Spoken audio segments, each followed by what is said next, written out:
OLED looks insane. True black displays, insane contrast, vibrant colors, fast response times, you name it. It's superior for almost every aspect, from gaming to content creation. They're fantastic at offering an immersive experience.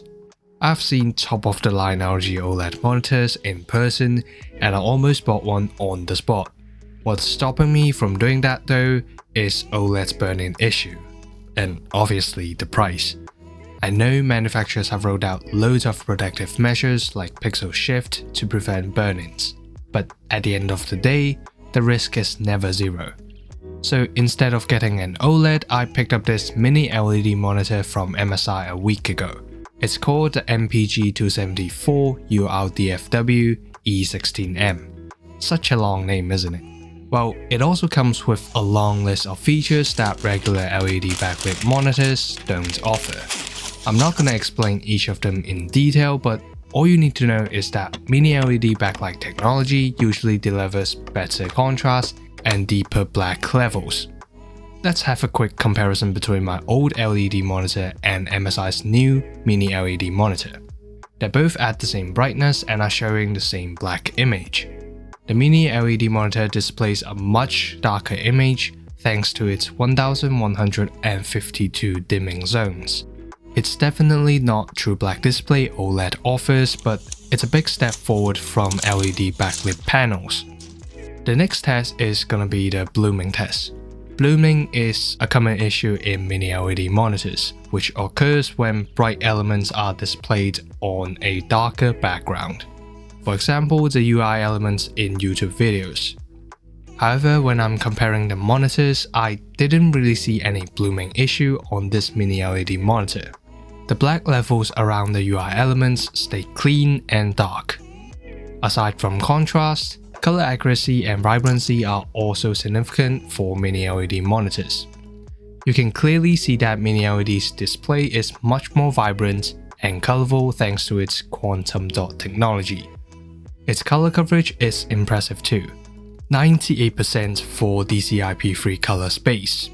I won't roast my old entry-level 1440p monitor on color coverage, it's just not a fair fight, but you can see the difference here. Now, let's talk about some special features of this MSI monitor. Since it is a Mini-LED monitor, it has a peak brightness of 1000 nits when HDR is enabled. On top of that, it's a dual-mode monitor, so you can switch between 4K at 160Hz for AAA titles and 1080p at 320Hz for FPS games. You can also adjust the display to 24.5 inches in Full HD mode for a more focused view.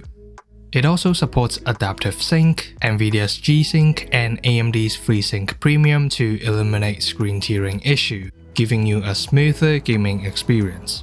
For I/O connectivity, there are 2 HDMI, 1 DisplayPort, 1 USB-C for display, plus USB-A and B ports, and a headphone jack.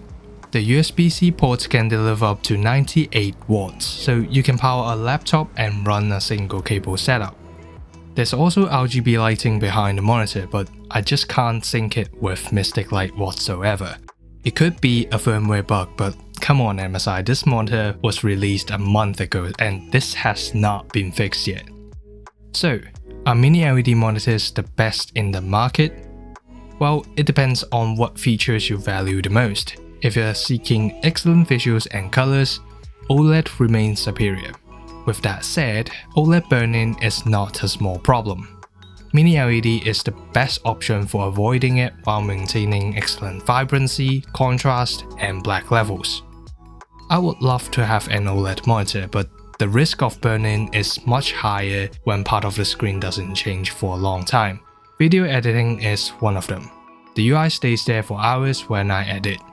So OLED is just not an option.